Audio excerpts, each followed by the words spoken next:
Now this tank is called a Fluval Evo, and it's got the protein skimmer in it. So the protein skimmer is sold separately. That's here. And that just goes into this back slot. So basically what happens here is we fill the aquarium up with salt water. The water is then going to go past this grate. We've got a heater there as well to keep the tank at 25 degrees. Then the water goes into this area here where the protein skimmer is. Now what the protein skimmer is going to do is allow oxygen to interface with the water, so any waste in the water will build up, and what we want is white froth to be here, and then any coloured froth to come over and get collected out in this collection cup, which we can just pull off and clean. And twice a week we want to clean the inside of this with a bottle brush or something. Now we can increase or decrease the amount of air going into the skimmer to set the froth level, and we can also decrease or increase how open this valve is that lets water get out.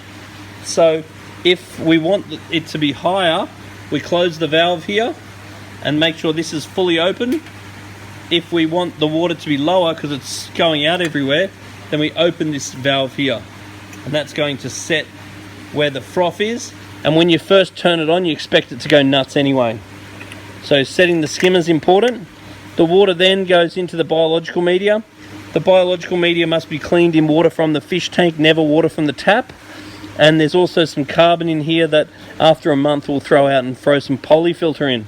The water then goes into the last column, which is where the water pump is. About once a year it's good to pull the water pump out and give the impeller a clean inside. And this is where your water level is going to sit. So when we first fill it up, we want the water level relatively high. Over time it's going to evaporate down. So you really want to keep it topped up on a regular basis. And when the water level goes down, then the outlet here will start shooting out bubbles. And if there's bubbles coming out of here, that means there's not enough water in this chamber. So therefore you need to put a bit more water in the tank. I'd probably want to top this tank up once or twice a week because I want to allow for evaporation. We're going to have a thermometer just to make sure that the temperature is around 25 degrees. If the temperature is too low, we're just going to turn the heater up. If the temperature is too high, then we need to consider blowing a fan over the top of the tank if it's a super hot day in summer, or turn our air conditioning on because we don't want the tank running too hot. Now we're going to use salt water to make this up, so the temperature, so the salt level is probably going to be about 0.025, and we're going to check it with our hydrometer, and we're going to want the salinity a little bit low at the start, so we're going to add a little bit of fresh water and a cap full of this just to make sure we're not getting any crap from our tap water into the tank. Then we're going to put our live rock in the tank and then make sure the water is right. Then we're going to add some fish. Then under no circumstance are we going to add any more fish for 1 month. During that month we can then slowly populate it with invertebrates, which means snails, shrimps, corals and stuff like that, urchins and anything else that we're going to put in the tank. We're going to feed the fish about 5 times a week, what they eat in 30 seconds, so there's not one speck of food left after 30 seconds.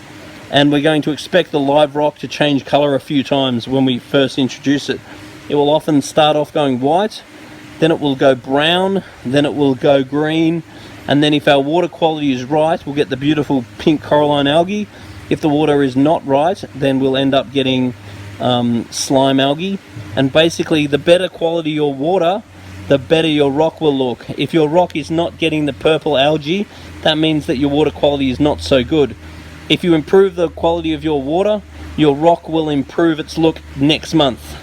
If you decrease the quality of your water, the rock will look worse next month. So the rock is a guide to how the tank is going.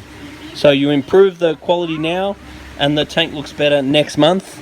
Decrease the quality now and the tank looks worse next month. And we're going to recommend that a sample of water comes down to the shop and a little video of the tank running at least every week or so to get started until we're nice and confident with running the aquarium. There's lots more videos like this on Majestic Aquariums TV, and make sure that you watch the 8 principles to make sure that you understand the 8 basics of marine keeping. If you've got any comments or questions, then put a little note on the bottom of this video and we'll try and answer it for you.